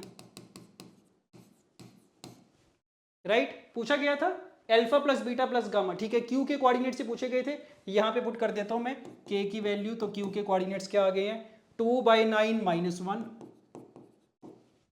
2/9 एंड 2/9 + 1, ये चीज आ गई है। अल्फा पता चल गया, बीटा पता चल गया, गामा पूछा गया था, तीनों को ऐड करके 9 से मल्टीप्लाई करने, तो 6 आ जाएगा क्या? ये 1/9 + 1 था, 10/9 था ये। ठीक बात है, तो सबको ऐड करेंगे। 10 + 2 is 12, 12 - 5 7 is 5, 5/9 × 9, 5 would be the final answer. Okay, तो 3 कंसेप्ट हमारे कवर हो गए। लाइन की इक्वेशन कैसे फाइंड करनी है अगर 2 लाइंस के परपेंडिकुलर हो, पॉइंट ऑफ इंटरसेक्शन कैसे फाइंड करते हैं, और फुट ऑफ परपेंडिकुलर कैसे फाइंड करते हैं। Done. Coming to the next question. Let the coordinates of one vertex of the triangle is given and other 2 vertices lie on this line। एक triangle है, एक वर्टेक्स तो दे दिया, बाकी 2 वर्टेक्स इस लाइन के ऊपर लाई कर रहे हैं, मतलब उस लाइन की इक्वेशन दे दी हमें। For alpha belongs to integer, ऐसी चीजों का ध्यान रखा करो, काम आ जाती है। अल्फा एक इंटीजर नंबर है। If the area of the triangle, area भी दे रखा है हमें। स्ट्रेट लाइन में हमें पता है जब भी एरिया की बात करते हैं ना तो हमेशा 2 चीजें दिमाग में आती होती हैं, half into base into height वाला फॉर्मूला, और मेरे पास एक डिटर्मिनेंट वाला फॉर्मूला भी होता है 2D में। तो तो ये दो चीजें हमेशा दिमाग में आती हैं। और 3D में जब भी एरिया ऑफ ट्राइंगल की बात होगी तो मेरे पास क्या फॉर्मूला होता है, याद करो, 1/2 magnitude of A B cross B C. ये होता है कि दो साइड्स के अलोंग के जो वेक्टर्स हैं उनकी क्रॉस मल्टीप्लाई करूंगा, मैग्नीट्यूड लेंगे, हाफ से मल्टीप्लाई करेंगे। तो ये मेरे पास इतने सारे फॉर्मूलाज हैं, बट पहला थॉट हमेशा यही होना चाहिए, half into base into height. अगर इससे बात बन जाए तो इससे बढ़िया बात क्या हो सकती है। ठीक है, एरिया ऑफ ट्राइंगल गिवन है, लाइन सेगमेंट बीसी की लेंथ भी गिवन है, अल्फा स्क्वायर फाइंड करने हैं। एक डायग्राम बना के स्टार्ट करते हैं, आइडिया लगेगा क्या कुछ इंफॉर्मेशन गिवन है हमें exactly. A point is given, other two vertices lie on the line, तो मतलब बीसी लाइन की इक्वेशन दे रखी है हमें। Yes, this y - 1/2 z + 4/3। Okay done. और क्या गिवन है, एरिया गिवन है और बीसी की लेंथ भी गिवन है 2√21। अब जैसे मुझे पता चला ना कि बीसी की लेंथ गिवन है, मतलब बेस की लेंथ गिवन है, तो काफी चांसेस लग रहे हैं सर कि half into base into height लगाएंगे, उससे बात बन जानी चाहिए। ठीक है, और कोई इंफॉर्मेशन है क्या? हाँ, एरिया की इंफॉर्मेशन है, ठीक बात है, चलो। और तो कोई इंफॉर्मेशन नहीं है ना, पूछा क्या गया, अल्फा की वैल्यू पूछी गई है। तो क्या करें, यहीं से स्टार्ट कर लेते हैं, एरिया से देखते हैं half into base into height से बात बनेगी क्या।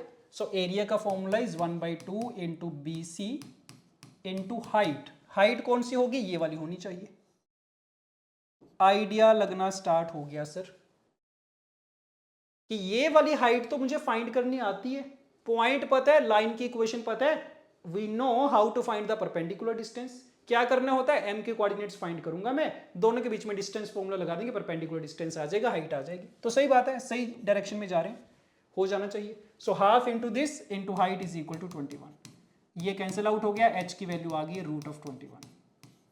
तो बन गई बात। एक हाइट तो मेरे पास यहां से आ गई है, एक मैं खुद से फाइंड कर लूंगा जैसे मुझे फाइंड करनी आती है, और मुझे पता है वो जो हाइट आएगी ना वो अल्फा की टर्म्स में आ रही होगी, तो इन दोनों को इक्वेट कर देंगे सर, वहां से अल्फा की वैल्यू आनी चाहिए मेरे पास। यस, तो सही है, बढ़िया क्वेश्चन है, फिर तो ये हो जाएगा। कंसेप्ट तो वही यूज करा जा रहा है, परपेंडिकुलर डिस्टेंस वाला, कर देते हैं, लेट अस सी। सो इसको इक्वल टू क्या करें, के मान लेते हैं, एम के कोऑर्डिनेट्स के की टर्म्स में। फिर से वही काम चलेगा सर जो अभी तक करते आ रहे थे, एम के कोऑर्डिनेट्स लिखे, ए एम के डायरेक्शन रेशियोज लिखेंगे, परपेंडिकुलरिटी वाली कंडीशन लगाएंगे। बट थोड़ा ध्यान से करेंगे, दो दो अननोन चल रहे हैं, के भी चल रहा है, अल्फा भी चल रहा है। तो ए एम के direction ratios 5k - alpha, 2k - 1 and 3k - 4 - alpha. और लाइन के डायरेक्शन रेशियोज क्या है, 5, 2 एंड 3। कंडीशन लगा देते हैं, A1 A2 B1 B2 C1 C2 is equal to 0। Yes, so check करो, 5 से मल्टीप्लाई करा इसको, 2 से मल्टीप्लाई करा एंड 3 से मल्टीप्लाई करा। अल्फा और के में एक लीनियर इक्वेशन आ गई, थोड़ा सिंप्लीफाई कर रहा हूं बस मैं।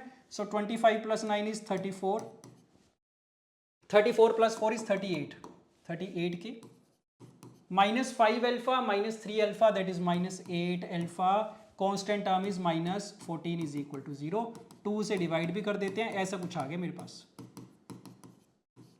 के और अल्फा में we have got one equation, एक इक्वेशन और चाहिए सर, तो के भी आ जाएगा, अल्फा भी आ जाएगा, और अल्फा स्क्वायर पूछा गया मेरे से। तो बता दो दूसरी इक्वेशन कहां से आएगी, यहां से, हाइट से आ जाएगी √21। तो परपेंडिकुलर डिस्टेंस का फॉर्मूला हमें दे रखे, सो ए एम स्क्वायर की वैल्यू हमें पता है 21 के बराबर है, डिस्टेंस फॉर्मूला लगा दूंगा मैं। तो ए एम पे डिस्टेंस फॉर्मूला लगाएंगे, क्या आएगा, अच्छा इन्हीं का आ जाएगा ना, इन्हीं का स्क्वायर आ जाएगा जो हमने पहले लिखा था। सही बात है, दोबारा करने की जरूरत है ही नहीं है। सो इसका स्क्वायर प्लस इसका स्क्वायर प्लस इसका square, this is equal to 21। ये मेरे पास दूसरी इक्वेशन आ गई है के और अल्फा में। हो जाएगा क्या सॉल्व, हो तो जाएगा बट थोड़ा टाइम लगेगा, नहीं क्योंकि क्वाड्रेटिक आ गई है सर ये तो और मुझे अल्फा की वैल्यू चाहिए, तो कोशिश तो मैं यही करूंगा कि भाई यहां से ना के की वैल्यू लिख लूंगा मैं, ऐसी आ गई अल्फा की टर्म्स में, और इस के की वैल्यू को यहां पे पुट करूंगा तो सारी इक्वेशन अल्फा में क्रिएट हो जाएगी। I will be getting quadratic in alpha. सही बात है, तो टाइम लगेगा, थोड़ा करना पड़ेगा। और एक बार अगर अल्फा में क्वाड्रेटिक इक्वेशन आ गई तो पक्की बात है 2 वैल्यूज आएंगी, वहां से एक वैल्यू मुझे रिजेक्ट करनी पड़ेगी, आंसर तो एक ही आएगा क्योंकि।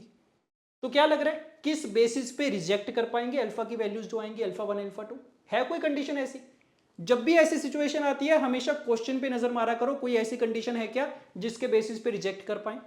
तो क्वेश्चन में, हाँ जी, क्वेश्चन में हमने एक कंडीशन हाईलाइट करी थी, अल्फा इंटीजर है, तो सही बात है, इसमें से एक जो इंटीजर होगा उसको रख लिया जाएगा, दूसरे को रिजेक्ट कर दिया जाएगा। सो कैलकुलेशन आप करना खुद से, आपके ऊपर छोड़ रहा हूं मैं, कैलकुलेशन करके आंसर वेरीफाई करना। The final answer will come out to be alpha square will be equal to 9। तो यहां से सोल्व करोगे, अल्फा की जो इंटीजर वैल्यू आएगी वो 3 के बराबर आएगी। यस, ठीक बात है, okay done, fine. Coming to the next question, shortest distance पता है हमें, फॉर्मूला होता है सर, वहां से सोल्व हो जाना चाहिए। देखते हैं, चलो। Let the shortest distance between the lines L and L1। देखो इसमें भी कंडीशन आ गई छोटी सी, ध्यान रखेंगे इसका। तो 2 लाइंस है, उनके बीच में शॉर्टेस्ट डिस्टेंस दे रखा है हमें, जनरली पूछा जाता है, इसमें दे रखा है। और पूछा गया है if alpha beta gamma lies on L then which of the following is not possible. ठीक है, समझ में आ रहा है। क्या करेंगे कि सर शॉर्टेस्ट डिस्टेंस का फॉर्मूला लगाएंगे, इसके साथ इक्वेट कर देंगे, जो भी अननोन दिख रहा है मुझे लैम्डा, उसकी वैल्यू आ जाएगी वहां से। एक बार अगर लैम्डा की वैल्यू आ गई तो L की कंप्लीट इक्वेशन पता चल जाएगी। L की अगर इक्वेशन पता चल गई तो पॉइंट को लाई करवा देंगे, सब कुछ आ जाएगा, कोई चिंता वाली बात है ही नहीं है। यस, तो फॉर्मूला लगाने लगा दो, और एक बार जल्दी से देख लेते हैं क्या फॉर्मूला था शॉर्टेस्ट डिस्टेंस का। यहां पे लिख रहा हूं मैं। तो अगर ये 2 लाइंस की इक्वेशन है, इस तरीके से वेक्टर फॉर्म में लिखी है मैंने, जैसे भी आपको अच्छा लगे वैसे आप याद कर सकते हो। So if these are the 2 lines, इनके बीच में जो शॉर्टेस्ट डिस्टेंस का फॉर्मूला होता है वो क्या होता है, a2 minus a1 dot b1 cross b2 upon magnitude of b1 cross b2। This is the formula, याद रखना इसको। 3D ज्योमेट्री का one of the most important topic है शॉर्टेस्ट डिस्टेंस वाला। हमेशा एक क्वेश्चन तो पूछा ही जाता है, जिस मर्जी एंगल से पूछ लिया जाए, बट पूछा जाएगा हमेशा। तो this is the formula for the shortest distance. क्या करना है, बस ये वाले वेक्टर्स आइडेंटिफाई करने हैं सर, लाइन की इक्वेशन को देख के a1 a2 b1 b2 identify करने। तो पहले तो चेक करो सारे के सारे सिमेट्रिक फॉर्म में है क्या। ये तो है सिमेट्रिक फॉर्म में, वो भी है ही है, बस इसको मैं लिख देता हूं z माइनस 4/-1। तो देखते हैं कौन कौन से वेक्टर्स हैं। फर्स्ट वाली लाइन से a1 वाला वेक्टर क्या होगा, जहां से लाइन पास कर रही है 5 lambda minus lambda. b1 vector इस लाइन के direction vector -2 0 and 1। Second line से a2 वेक्टर कौन सा, कहां से पास कर रही है -1 1 एंड 4। और b2 वेक्टर डायरेक्शन रेशियोज वाला वेक्टर 1 1 एंड -1। सारे वेक्टर्स हमने आइडेंटिफाई कर लिए। क्या चाहिए, a2 माइनस a1 चाहिए, b1 क्रॉस b2, ये भी फाइंड कर लेते हैं पहले, फिर फॉर्मूला में वैल्यूज पुट कर देंगे बस। सो a2 माइनस a1 वाला वेक्टर क्या आएगा, -6 1 minus lambda 4 plus lambda. Yes, और b1 क्रॉस b2 चेक करो, ये तो करना आता है, डिटर्मिनेंट वाले तरीके से करा जाएगा। सो -2 0 1 1 1 एंड -1। देख लो क्या कंपोनेंट्स आ रहे हैं b1 क्रॉस b2 के। सो -1 आ गया, j कंपोनेंट वुड बी 2 -1, ये भी -1 आ गया, k component would be -2। So this is the vector b1 cross b2। लगा दे फॉर्मूला, लगा देते हैं। सो शॉर्टेस्ट डिस्टेंस कितना दे रखा था हमें, 2√6। This is equal to magnitude of this, values put करो। तो इन दोनों की डॉट मल्टीप्लीकेशन करनी है ना मुझे, दिस एंड दिस कर देते हैं। Yes, so this will be 6 plus lambda -1 -8 -2 lambda upon इसका मैग्नीट्यूड, सो √6। ठीक है, सही जा रहे हैं सर, ये भी √6 है, ये भी √6 है, तो उसी लॉजिक से दे रखा होगा इसने। क्रॉस मल्टीप्लाई कर दो, ये 12 आ गया। मॉडुलस के अंदर क्या सिचुएशन बन रही है, -3 माइनस लैम्डा -3, तो माइनस तो पॉजिटिव बन जाएगा, और मॉडुलस रिमूव करेंगे, 2 पॉसिबिलिटीज आएंगी सर, +12 और -12। सो लैम्डा की 2 वैल्यूज आ रही है मेरे पास, एक तो 9 आ रही है, एक -15 आ रही है। और मुझे याद आ गया कंडीशन थी मेरे पास, तो lambda is a positive number, तो ये रिजेक्ट हो जाएगा। So we have got one value of lambda that is equal to 9। तो बन गई बात। यस, क्या हो गया, लाइन एल की इक्वेशन पता चल गई, पॉइंट को सेटिस्फाई करवा के देख लेते हैं कौन सा आंसर मैच करेगा हमारा। अब तो कुछ ज्यादा प्रॉब्लम नहीं होनी चाहिए आगे, तो यही मेन काम था जो हमने कर लिया। ये बना y minus 9/0 and z plus lambda, so z plus 9/1। ठीक है, लाइन एल की इक्वेशन आ गई। Alpha beta gamma lies on L, lie करवा देते हैं अल्फा बीटा गामा को, सिंपली रिप्लेसमेंट ही तो करनी है। ये आ गया, this is equal to this. और पूछा क्या गया, which of the following is not possible. अच्छा, और जो ऑप्शंस नजर आ रहे हैं मुझे सारे के सारे अल्फा और गामा में है, तो ट्राई करते हैं यहां से अल्फा और गामा में रिलेशन फाइंड आउट करने की। इसका तो कुछ फायदा नहीं है सर, बीटा तो नहीं चाहिए मुझे। एक काम करते हैं, इसको सोल्व करते हैं आपस में, क्रॉस मल्टीप्लाई करके देखो क्या आ रहा है। So alpha minus 5 is equal to -2 gamma minus 18। So alpha plus 2 gamma की वैल्यू आ रही है मेरे पास -13। कुछ फायदा हो रहा है यहां से। अच्छा, फर्स्ट ऑप्शन में alpha plus 2 gamma is equal to 24 दे रखा है, ये तो फिर गलत हो गया सर। हमारी जो वैल्यू आ रही है अल्फा प्लस 2 गामा की वो तो -13 आ रही है, इसने दे रखा है 24, ये तो गलत हो गया। तो क्या यही आंसर आ जाना चाहिए क्या? नॉट पॉसिबल पूछा था, यही आना चाहिए फिर तो। बट कंफ्यूजन हो रही है सर, इस वाले ऑप्शंस को कैसे चेक करूंगा मैं? 2 अल्फा प्लस गामा की वैल्यू कैसे चेक करें, 7 होगी या नहीं होगी? 2 अल्फा माइनस गामा को कैसे चेक करें, इसको कैसे चेक करें? तो मेरे पास कौन सा अल्फा और गामा की एग्जैक्ट वैल्यूज है कि मैं इनको भी चेक कर पाऊंगा? ये तो चेक हो गया बाय चांस। सो बता सकते हो how to check for these particular options? देखो, कंफ्यूज मत हुआ करो, और ऐसी सिचुएशन में जनरली हमें कंफ्यूजन होती है। क्या सिचुएशन है कि इक्वेशन मेरे पास एक ही है बट वेरिएबल्स दो हैं। तो याद रखा करो कि भाई अगर वेरिएबल ज्यादा हो गए तो सॉल्व करना पॉसिबल है ही नहीं है। तो ये बात अपने दिमाग से निकाल दो कि मैं अल्फा गामा की एग्जैक्ट वैल्यूज फाइंड कर पाऊंगा, नहीं कर पाओगे आप लोग। जब भी ऐसी सिचुएशन हो हमेशा क्या किया जाता है, सारे वेरिएबल्स को एक सिंगल टर्म्स में फाइंड कर लिया जाता है। तो मैक्सिमम मैं ये कर सकता हूं कि भाई मैं ना गामा को के मान लूंगा, तो अल्फा की वैल्यू भी मेरे पास के की टर्म्स में आ जाएगी। तो याद करो मैट्रिसेस डिटर्मिनेंट्स में, तो डिटर्मिनेंट में जो टॉपिक था ना सॉल्यूशन ऑफ इक्वेशन फाइंड करने वाला, उसमें भी तो ऐसी सिचुएशन बनती होती है जब इनफाइनाइट सॉल्यूशंस आ जाते हैं मेरे पास सिस्टम के। तो उस केस में क्या करते हैं, how to find those infinitely many solution, सबको एक सिंगल वेरिएबल में फाइंड कर लेते हैं, के में या जेड में। तो वही काम यहां पे करेंगे कि सर इक्वेशन एक है, दो वेरिएबल है, तो इनफाइनाइटली मेनी सॉल्यूशंस होंगे, और वो इनफाइनाइटली सॉल्यूशन फाइंड करने का यही तरीका है, के की टर्म्स में फाइंड कर लिए मैंने दोनों को। अब चेक करके बता दो। अब अगर मैं ये वाला ऑप्शन चेक करना चाहूं 2 alpha plus gamma equal to 7 possible है क्या? चेक करके देख लो, चाहो तो आइडिया लग जाएगा क्या चल रहा है। 2 अल्फा करेंगे ये आ गया, प्लस गामा करेंगे ये आ गया। क्या ये 7 के बराबर हो सकता है? हाँ जी बिल्कुल हो सकता है सर, क्यों नहीं हो सकता। के की कुछ ना कुछ वैल्यू आ जाएगी, उसके कोरस्पॉन्डिंग हो जाएगा। तो जब मैं के की ये वाली वैल्यू रखूंगा ये वाला ऑप्शन पॉसिबल हो जाएगा।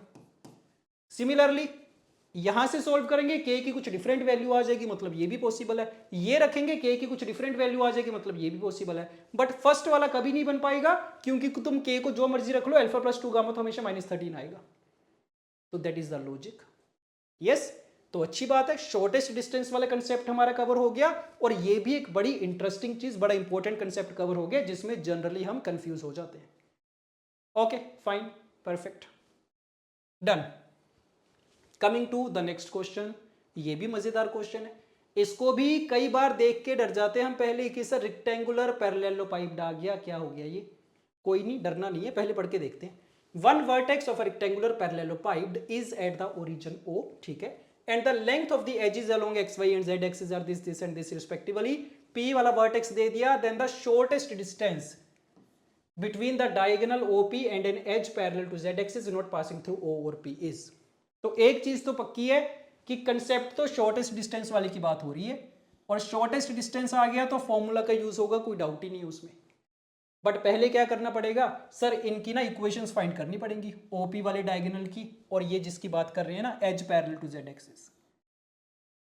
तो एक बार अगर मेरी इक्वेशंस बन गई उसके बाद सोल्व कर देंगे, बट इक्वेशन कैसे बनानी है वो देखना पड़ेगा। तो एक डायग्राम बनाएंगे जल्दी से। रेक्टेंगुलर पैरेललोपाइड कौन सा होता है पहले तो ये बता दो चलो। देखो ध्यान से सुनना, पैरेललोग्राम पता है हम सबको, उसी पैरेललोग्राम क्या होता है, 2D फिगर होती है ना, उसी को अगर मैं हाइट दे दूं, ऊपर शिफ्ट कर दूं, यस शिफ्ट नहीं करना, उसको हाइट देनी है, 3D में लेके आना है पैरेललोग्राम को, तो वो जो नई फिगर आएगी उसको बोल देते हैं पैरेललोपाइड। तो पैरेललोग्राम को मैंने हाइट दे दी, उसको बोल दिया हमने पैरेललोपाइड। और रेक्टेंगुलर पैरेललोपाइड का मतलब, रेक्टेंगुलर वर्ड कब यूज होता है, जब 90 डिग्री का एंगल हो, रेक्टेंगल से बना ये, सही बात है। तो मतलब ऐसा पैरेललोग्राम जिसकी साइड्स के बीच में 90 डिग्री का एंगल होगा, उसको बोल देंगे रेक्टेंगुलर पैरेललोपाइड। अब सोच के देखो, अगर पैरेललोग्राम की साइड्स के बीच में एंगल 90 डिग्री है तो वो तो रेक्टेंगल बनेगी सर, और उस रेक्टेंगल को अगर मैं हाइट दूंगा तो वो तो क्यूबॉइड बन जाएगा। तो ये तो क्यूबॉइड को बोलने का ही फैंसी तरीका है, रेक्टेंगुलर पैरेललोपाइड। तो ठीक है, क्यूबॉइड तो मुझे डील करना आता है, क्यूबॉइड के साथ कैसे करा जाता है। तो मैं ना एक रफ डायग्राम बना लेता हूं। सो this is x axis, late us से वाई एक्सिस, लेट अस से जेड एक्सिस। यस, क्यूबॉइड बना लेते हैं, चलो ऐसा कुछ बन गया, राइट ठीक है। सारे एजेस की लेंथ दे रखी है, एक्स वाले के जो अलोंग है उसकी लेंथ 3 है, तो दिस इज 3, वाई के अलोंग वाले की 4 है, दिस इज 4, जेड के अलोंग वाले की 5 है, दिस इज 5, तीनों लेंथ है मेरे पास। O is the origin, origin पे एक वर्टेक्स चाहिए था, हाँ जी आ गया। P इज द वर्टेक्स 3, 4, 5, कौन सा वर्टेक्स होगा जिसके कोऑर्डिनेट्स 3, 4, 5 हैं, तो पहले 3 यूनिट्स गए सर, फिर 5 यूनिट्स गए, 4 यूनिट्स गए, ये वाला वर्टेक्स की बात कर रहे हैं, 3, 4, 5। सिचुएशन सारी क्लियर है मुझे। अब देखते हैं कौन सी लाइंस के बीच का शॉर्टेस्ट डिस्टेंस पूछा गया था। एक तो OP था, हाँ जी OP तो मुझे दिख रहा है, ये वाला है OP, तो इसकी इक्वेशन भी आ जाएगी मेरे पास, O पता है P पता है, इक्वेशन लिख पाएंगे। दूसरा कौन सा था, an edge parallel to Z axis, बता दो देख के कौन सा एज है जो जेड एक्सिस के पैरेलल है, नोट पासिंग थ्रू O और P, लग रहा है आइडिया। तो ये रही हमारी जेड एक्सिस, इसके पैरेलल कौन कौन है, ये वाला एज भी पैरेलल है सर, ये वाला एज भी पैरेलल है, ये वाला एज भी पैरेलल है, बट ये तो P से पास करके जा रहा है, मतलब या तो इसकी बात कर रहे होंगे या इसकी बात कर रहे होंगे। ये दो एजेस ऐसे हैं जो जेड एक्सिस के पैरेलल है, O से भी नहीं पास कर रहे, P से भी नहीं पास कर रहे, तो कोई भी एक एज उठा लो, सेम ही आंसर आना चाहिए, सिमेट्री से पता भी चल रहा है मुझे। तो मान लो इस एज की बात कर रहे हैं, इसको कुछ नाम दे दें, ए बी दे देते हैं। तो बता दो ए बी की इक्वेशन लिखना पॉसिबल है क्या मेरे लिए, लिख देंगे सर। क्यूब मेरे पास क्यूबॉइड बन चुका है, सारी लेंथ्स मुझे पता है, मैं सारे वर्टिसेस के कोऑर्डिनेट्स तो फाइंड कर ही सकता हूं। तो बी के कोऑर्डिनेट्स क्या आएंगे, एक्स डायरेक्शन में 3 यूनिट गए हैं बस, सो 3, 0 एंड 0। ए के कोऑर्डिनेट्स क्या आएंगे, एक्स में 3 यूनिट गए, जेड में 5 यूनिट्स गए, सो 3, 0 एंड 5, बन गई बात। अब मेरा क्वेश्चन सोल्व है, अब कोई नहीं रोक सकता हमें। क्या करूंगा मैं, ओपी की इक्वेशन लिखूंगा, पॉइंट 0,0,0 वाला ले लेते हैं, डायरेक्शन रेशियोज क्या आ जाएंगे, 3 - 0, 4 - 0, 5 - 0, ये ओपी की इक्वेशन आ गई। ए बी की इक्वेशन भी लिख लूंगा मैं इसी तरीके से, पॉइंट मैंने ले लिया 3, 0, 0 वाला, डायरेक्शन रेशियोज क्या आ जाएंगे, 3 - 3, 0, 0 एंड 5, ये आ गए। अब क्या करना है, शॉर्टेस्ट डिस्टेंस का फॉर्मूला लगाना है। अब तो अभी तो करा था हमने, क्या चाहिए होता है, A1 A2 B1 B2 चाहिए होता है, लिख देते हैं जल्दी से, क्वेश्चन हमारा सोल्व हो गया है। अब सोचने वाला काम कुछ नहीं है मेरे पास, A1 is there, A2 is there, B1 is there, B2 is there. Formula के लिए दो चीजें चाहिए होती हैं, A2 - A1 वाला vector B1 cross B2, A2 - A1 कितना है 3, 0, 0, B1 क्रॉस B2 चेक करो कौन सा होगा, कर लेते हैं इसको तो इवेलुएट, सो 3, 4, 5, 0, 0, 5। आई कॉम्पोनेंट कितना 20, जे कॉम्पोनेंट कितना 15, तो -15 हो गया, के कॉम्पोनेंट कितना 0, ये आ गया B1 क्रॉस B2। और B1 क्रॉस B2 मुझे सिर्फ डायरेक्शन के लिए चाहिए होता है, तो दैट मीन्स मैं तो इसको थोड़ा सिंप्लीफाई कर सकता हूँ, 5 से डिवाइड कर देता हूँ लेटर से, सो 4 - 3 एंड 0, ये आ गया B1 क्रॉस B2। सो A2 - A1 is there, B1 cross B2 is there. याद रखो इसको सिंप्लीफाई नहीं कर सकते तुम, इसको मल्टीप्लाई या डिवाइड नहीं कर सकते, ये एग्जैक्ट वेक्टर है, बट ये तो मुझे सिर्फ डायरेक्शन वेक्टर होता है, उसके लिए चाहिए होता है, तो इसको मैं मल्टीप्लाई डिवाइड कर सकता हूँ सिंप्लीफाई करने के लिए। तो लगा दो फॉर्मूला, सो शॉर्टेस्ट डिस्टेंस का फॉर्मूला रिवाइज कर लो जल्दी से, A2 - A1 वाला vector dot b1 cross b2 वाला vector upon mod of b1 cross b2 वाला वेक्टर, इसका मैग्नीट्यूड कर दो वैल्यूज पुट, दोनों को डॉट मल्टीप्लाई करेंगे 12 भी आ जाएगा सर ये तो। इसका मैग्नीट्यूड कितना, under root 4 square plus 3 square 5 आ गया। So the final answer is coming out to be 12/5। So था मजेदार क्वेश्चन, बस ये इसने एक एक्स्ट्रा चीज डाल दी पैरेललोपाइड के नाम से, जिसको देख के हम थोड़ा सा डर गए, बट बड़ा इजी क्वेश्चन था उसके बाद तो, right. So option 4 would be correct. Okay done. Let us look at the next question. The line that is coplanar to the line. Coplanar वाला कंसेप्ट आ गया। अब देखो कई लोग ना इसको बोल देते हैं कि ये तो आउट ऑफ सिलेबस कंसेप्ट है, कोप्लेनर तो प्लेन से रिलेटेड है, तो ये तो नहीं पूछा जाना चाहिए।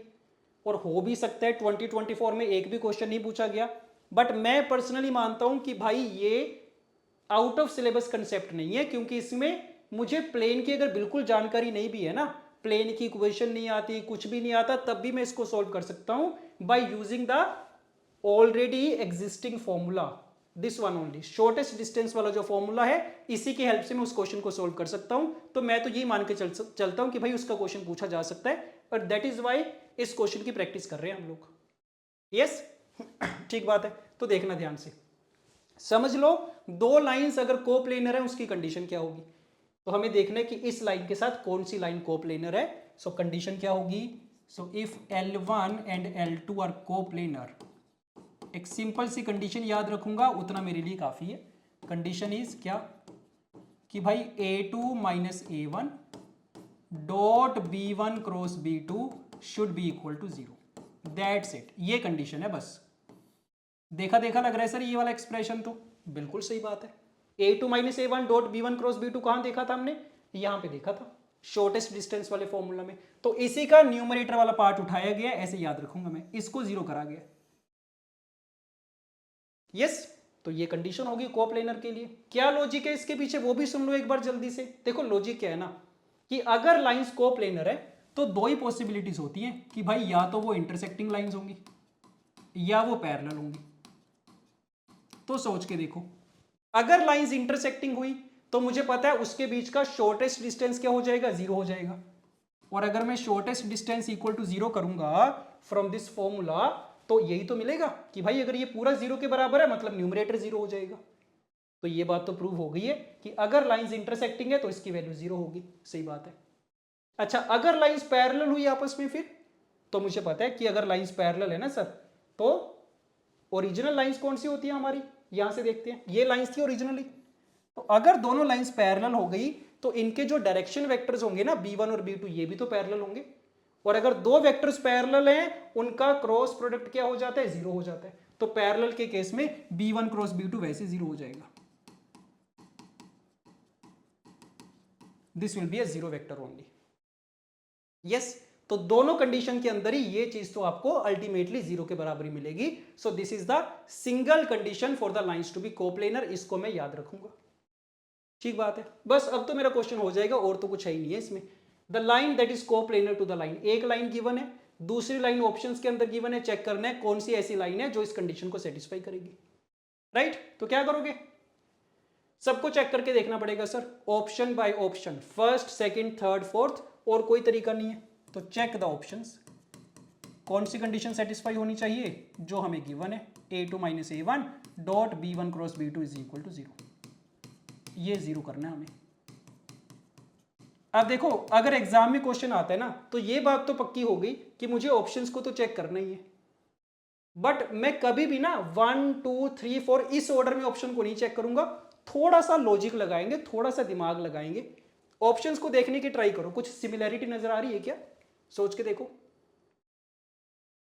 अगर मैं सिर्फ डायरेक्शन रेशियोज को देखूंगा, डिनोमिनेटर वाले पार्ट को देखूंगा, तो क्या लग रहा है -125 -125 125, तो यही एक ऐसा ऑप्शन है जो सबसे ज्यादा डिफरेंट है।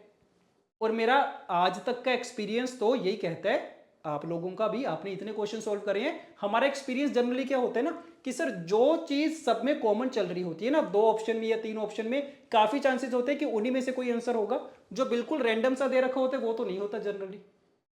ऐसा नहीं है कि कभी नहीं होगा, बट अगर मैं प्रायोरिटी चूज करना चाहूं कि कहां से मैं सोल्व करना स्टार्ट करूंगा तो यहां से तो मैं नहीं करूंगा भाई, पक्का हो गया ये तो। अब बाकी 3 में देखते हैं इसमें कुछ सिमिलैरिटी है क्या।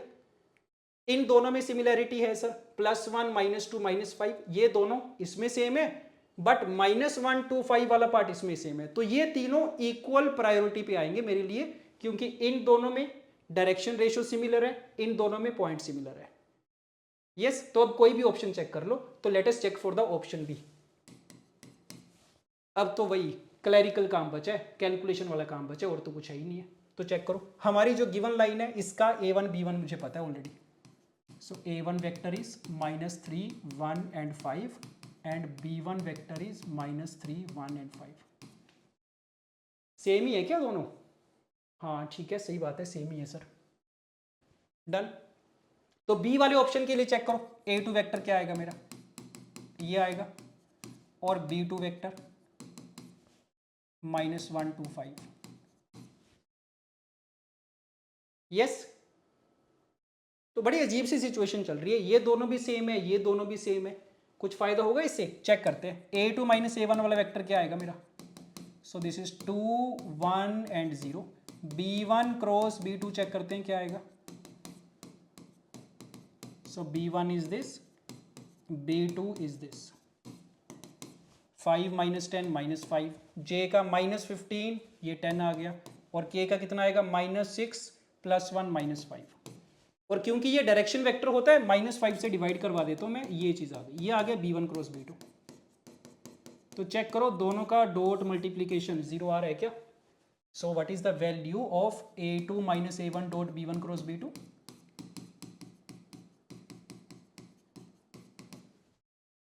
2 - 2। हाँ जी, बात बन गई सर पहले ऑप्शन से ही। So the final answer is 0। Done. तो अगर मैं पहले फर्स्ट ऑप्शन चेक करता, वो वाला जो भी मेरा टाइम जाता वो टाइम वेस्ट था, थोड़ा सा हमने दिमाग लगाया और बी ऑप्शन से स्टार्ट करा, तो मेरा पहला ऑप्शन ही मैच कर गया। ठीक बात है। ओके, फिर से रिपीट कर रहा हूं, ये कोई हार्ड एंड फास्ट रूल नहीं है कि भाई जो बिल्कुल सबसे डिफरेंट है वो कभी हो ही नहीं सकता, हो सकता है, बट इस पर्टिकुलर क्वेश्चन में मुझे अगर सारे ऑप्शंस को चेक करना है तो मेरे लिए बेटर यही होगा कि मैं इसको छोड़ के बाकियों से शुरुआत करूंगा। राइट, ठीक है, done. Okay, one final question, let us see. Let the lines L1 and L2, फिर से उसी वाले फॉर्मेट में लाइन दे रखी है सर, बट अब तो मुझे फाइंड करना आता है कि इसको सिमेट्रिक फॉर्म में कैसे लिखा जाता है। ठीक है, दो लाइंस है L1 और L2, कोप्लेनर, कोप्लेनर की कंडीशन आ गई फिर से। If the point P on L1 is nearest to the point this, then mod A plus mod B plus mod C। तो क्या करने को बोल रही है, क्वेश्चन समझ के देखते हैं एक बार, कि पहले मैं दोनों लाइंस की कोप्लेनर की कंडीशन लगाऊंगा सर। पहले L2 को फाइंड करना पड़ेगा सिमेट्रिक फॉर्म में, दोनों लाइंस की कोप्लेनर की कंडीशन लगाएंगे, वहां से मेरे पास अल्फा आ जाना चाहिए। यहां तक तो ठीक है। आगे, if the point P on L1, L1 के ऊपर एक पॉइंट है which is nearest to the point Q। Nearest का मतलब समझ में आ रहा है हमें, हाँ सही बात है, आ रहा है। क्या नियरेस्ट का मतलब क्या, कि अगर लाइन के ऊपर P वाला पॉइंट है और वो Q के नियरेस्ट है, सो वो उसका फुट ऑफ परपेंडिकुलर होना चाहिए ना, because perpendicular distance is the minimum distance. तो ये बात चल रही है। पूछा क्या गया, Q P के कोऑर्डिनेट्स पूछे गए। ठीक है, तो एक बार अगर मेरे पास लाइन L की इक्वेशन आ गई, उसके बाद तो क्या करना है sir, foot of perpendicular find करना है, वो तो करना आता ही है हमें, हो जाएगा। यस, ठीक बात है। क्या करें, स्टार्ट करें क्या, L2 की इक्वेशन लिखे सिमेट्रिक फॉर्म में। दो तरीके सीखे थे हमने, या तो दो पॉइंट्स फाइंड करूंगा या लैम्डा के टर्म्स में फाइंड करूंगा। ठीक बात है, बट मुझे पता है कि ना उसमें थोड़ा टाइम ज्यादा लग जाता है। तो देखो, एक तरीका मेरे पास ये हो गया, अगर आप करना चाहो करो, कि भाई find the equation of L2 in symmetric form, उसके बाद कंडीशन ऑफ कोप्लेनरिटी लगा देंगे। एक तो ये तरीका है, बट अगर मैं इतना लंबा नहीं करना चाह रहा ना, दूसरा थॉट मुझे क्या आ रहा है, देखना, थोड़ा दिमाग लगा रहे हैं, कि अगर लाइंस कोप्लेनर हैं तो दो पॉसिबिलिटीज हैं सर, या तो इंटरसेक्टिंग होंगी या पैरेलल होंगी। अब पैरेलल हैं कि नहीं है चेक करना पॉसिबल नहीं है, इंटरसेक्टिंग है कि नहीं पॉसिबल नहीं है। तो कोई भी एक केस लेके मैं स्टार्ट कर लेता हूं, और काफी ज्यादा क्वेश्चंस में तो सिचुएशन यही होती है कि इंटरसेक्टिंग लाइंस दे रखी होती है हमें। यस, तो मैं क्या करता हूं, एज्यूम करके चल रहे हैं कि भाई लाइंस इंटरसेक्टिंग है। इसको सोल्व कर रहे हैं। अगर यहां से कॉन्ट्राडिक्शन आ गई तो प्रूव हो जाएगा कि लाइंस पैरेलल है। यस, तो क्या करा हमने, सुनो ध्यान से। मेथड 1 से तो आप लोग कर ही लोगे, कैलकुलेशन थोड़ी ज्यादा बन सकती है, इसीलिए एक दूसरा तरीका डिस्कस कर रहे हैं। तो हमने कहा कि अगर लाइंस कोप्लेनर है या तो इंटरसेक्टिंग होंगी या पैरेलल होंगी। तो केस 1 हम लेके चल रहे हैं कि मान लेते हैं कि भाई लाइंस इंटरसेक्टिंग है। अब अगर लाइंस इंटरसेक्टिंग है तो मुझे तरीका आता है कि जो पॉइंट ऑफ इंटरसेक्शन होगा ना वो इसके लिए और इसके लिए कॉमन होगा। तो मैंने मान लिया कि point of intersection is R, let us say R is the point of intersection. तो क्या करेंगे कि सर आर वाला पॉइंट क्योंकि इस लाइन के ऊपर है ना, तो मैं आर के कोऑर्डिनेट्स लिख सकता हूं लैम्डा के टर्म्स में। तो इसको इक्वल टू लैम्डा मान लेते हैं। क्या आ गया आर के coordinates, 3 lambda minus 5 lambda minus 4 minus 2 lambda plus alpha. और याद करो हमने जो सेकंड क्वेश्चन करा था साइन 2a साइन 2b वाला, उसमें भी तो ऐसी सिचुएशन थी कि एक लाइन दूसरी लाइन को इंटरसेक्ट कर रही है। तो उसमें भी हमने यही करा था कि यहां से पॉइंट ऑफ इंटरसेक्शन लेके उसको दूसरी इक्वेशन में डाल दिया था। इसमें भी यही काम करने की ट्राई कर रहा हूं मैं कि यहां पे एक पॉइंट ले लिया और वो इसको सेटिस्फाई करना चाहिए क्योंकि इसके ऊपर भी लाई कर रहा है। तो क्या आएगा मेरे पास, इसमें अगर सेटिस्फाई करवाएंगे, फर्स्ट इक्वेशन में सेटिस्फाई करवाएंगे तो 3 times X plus 2 times Y plus Z minus 2 is equal to 0। एक ये इक्वेशन आ गई और दूसरी इक्वेशन क्या आ गई, दूसरी में भी सेटिस्फाई करवा देंगे। तो x, तो नोटिस कर पा रहे हो क्या हो गया कि सर लैम्डा और अल्फा में दो इक्वेशंस आ गई, दोनों को मैं सोल्व कर दूंगा, आ जाएगा मेरा आंसर। यस, तो ये दो तरीके हैं, या तो यहां से करो ट्रेडिशनल तरीके से या फिर यहां से कर लो, जैसे भी आपको अच्छा लगे कर सकते हैं। तो करो, थोड़ा सिंप्लीफाई करते हैं। यस, क्या चाहिए मुझे सिर्फ अल्फा की वैल्यू चाहिए, लैम्डा की वैल्यू नहीं चाहिए। तो let us try. So first equation क्या बनेगी, 9 plus 2 11 minus 2 9 9 lambda. Constant terms check करो, minus 15 minus 8 minus 23 minus 25। Alpha वाली टर्म्स चेक कर लो, प्लस अल्फा ओनली। ऐसी कुछ इक्वेशन आ गई है फर्स्ट इक्वेशन तो। एंड सेकेंड इक्वेशन चेक करो, लैम्डा वाली values 3 lambda minus 3 lambda cancel out, so minus 4 lambda. Constant term check करो, माइनस 5 प्लस 12 7 बन गया, 7 माइनस 13 इज माइनस 6। अल्फा वाली वैल्यूज फाइंड करो, 2 अल्फा ओनली। तो बेसिकली दिस इज 2 से डिवाइड कर रहा हूं मैं, ऐसा कुछ आ गया। क्या करें, दोनों को सोल्व करना है। तो सर यहां से अल्फा की वैल्यू फाइंड करके ना दूसरी इक्वेशन में डाल देते हैं, करते हैं कैलकुलेशन, क्या बनेगा। So this will become 9 lambda plus alpha, alpha is this minus 25 is equal to 0। So we are getting 11 lambda is equal to minus 22। अच्छी वैल्यू आ गई सर मेरे पास, फ्रैक्शंस में नहीं आ रहा। So lambda is equal to minus 2 आ गया, और लैम्डा अगर माइनस 2 आ गया यहां पे पुट कर दूंगा, अल्फा माइनस 1 आ जाएगा। डन। तो जो चीज के लिए इतनी मेहनत कर रहे थे वो फाइनली आ चुका है, अल्फा की वैल्यू आ चुकी है। तो लाइन एल की मेरे पास इक्वेशन आ गई।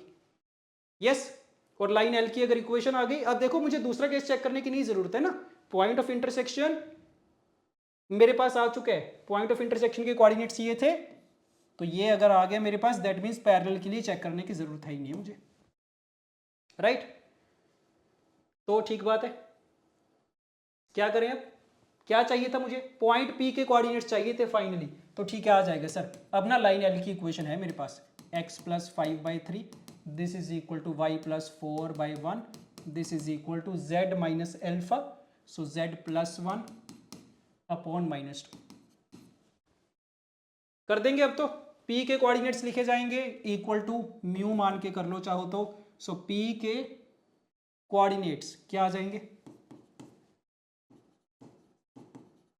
इसके बाद का सारा प्रोसेस हम सबको करना आता है, कैलकुलेशन है, बस जल्दी से सोल्व कर रहे हैं इसको।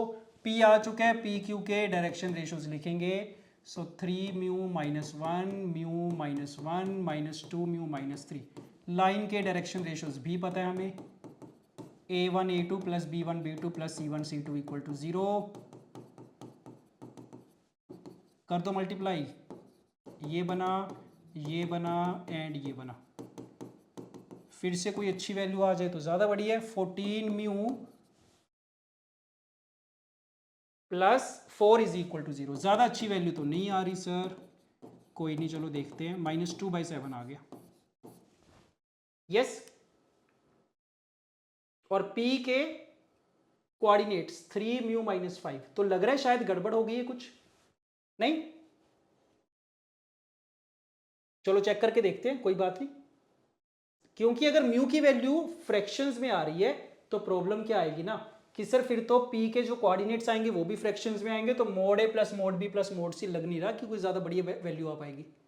तो दैट मीन्स कैलकुलेशन एक बार चेक करनी पड़ेगी, जल्दी से कैलकुलेशन चेक कर रहे हैं, यही दिक्कत होती है ज़्यादा कैलकुलेशन के साथ, थोड़ा ध्यान से करना पड़ता है, नहीं तो गड़बड़ हो जाती है। -4 + 3 -1 इसको सेटिस्फाई कर रहा है, और इसको -18, हाँ इसको देखो यहाँ पे वैल्यूज गड़बड़ आ रही है हमारी, क्योंकि ये जो लैम्डा और अल्फा आ रहा है ना, ये इसको तो सेटिस्फाई कर ही नहीं रहा, तो यहाँ पे कहीं पे गड़बड़ हुई है, चेक करो। अल्फा = 2 लैम्डा + 3 मैंने यहाँ पे पुट करा था, लैम्डा की वैल्यू -2 आई थी, यहाँ तक तो हो सकता है सही हो क्योंकि अच्छी वैल्यू आ रही थी मेरे पास। लैम्डा को मैंने यहाँ पे -2 पुट करा, सो अल्फा -1 आया, बट अगर मैं लैम्डा को यहाँ पे -2 पुट करता अल्फा की वैल्यू डिफरेंट आती, तो कहीं गड़बड़ हुई है। यस, यहाँ से चेक करें एक बार, 3 lambda -3 lambda cancel out, -4 lambda आ गया था। अल्फा वाली टर्म कितनी आई थी, 2 अल्फा आई थी। कांस्टेंट टर्म -5 + 12 7, -13 -6, 2 से हमने डिवाइड करा था, ठीक लग रहा है। अल्फा = 2 लैम्डा + 3, ठीक लग रहा है ये भी। 11 लैम्डा, यहाँ पे +22 आना चाहिए था ना, सो सॉरी, हाँ ठीक बात है, यहाँ पे गड़बड़ करी है मैंने, यहाँ पे +22 है, सो दैट मीन्स लैम्डा = 2, और लैम्डा की वैल्यू अगर 2 है तो अल्फा की वैल्यू कितनी, 7, राइट? ठीक है, सो अल्फा की वैल्यू 7 आ रही है, तो यहाँ पे it should be z -7। Calculation एक बार चेक करो अब दोबारा से, क्या बननी चाहिए। सो this is z -7/-2। So p के जो कोऑर्डिनेट्स आएंगे that is 3 mu -5 mu -4 and -2 mu +7 आएगा यहाँ पे, और यहाँ पे पी क्यू के जो डायरेक्शन रेशियोज आएंगे दैट इज -2 म्यू +5। तो थोड़े थोड़े चेंजेस करने पड़ेंगे, वो कर रहे हैं, फिर चेक कर लेते हैं अच्छा आंसर आ रहा है क्या। पी क्यू आ चुका है, एल के डायरेक्शन रेशियोज आ चुके हैं, A1 A2 करा 9 म्यू, यहाँ पे भी मैंने गड़बड़ करी है, बड़ी ज़्यादा कैलकुलेशन मिस्टेक करी है फिर तो हमने। सो चेक करते हैं, A1 A2 जब हमने लगाया, सो 9 म्यू -3 +1 जब करा ये आ गया, -2 जब करा ऐसा कुछ आया, चेक करो। 14 म्यू, हाँ जी बात बन गई सर, 14 म्यू = 14 आ गया, इससे अच्छी बात क्या हो सकती है, ठीक बात है। सो म्यू = 1 आ गया, दैट मीन्स क्या चाहिए था मुझे, पी के कोऑर्डिनेट्स ही तो चाहिए थे, पी के कोऑर्डिनेट्स आ गए हैं, पुट कर दो, -2 -3 and 7 -2 is 5, these are the coordinates of point P। So mod A + mod B + mod C कितना आ गया, 5 + 3 + 2 that is 10, final answer would be 10। Done. तो यहां पे भी क्या सीखा हमने कि सर इसकी सिमेट्रिक फॉर्म तो हमें फाइंड करनी आती थी, वो कर सकते थे लैम्डा की टर्म्स में या 2 पॉइंट्स लेके, बट अगेन हमने क्या करा कि अगर इंटरसेक्टिंग की कंडीशन है तो जो इंटरसेक्शन पॉइंट होगा ना वो पहले मैंने यहां पे पुट कर दिया, और फिर डायरेक्टली उठा के दोनों इक्वेशंस में पुट कर दिया 1 by 1, तो जरूरत ही नहीं पड़ी मुझे कि इसकी इक्वेशन फाइंड करनी पड़े अलग से, राइट?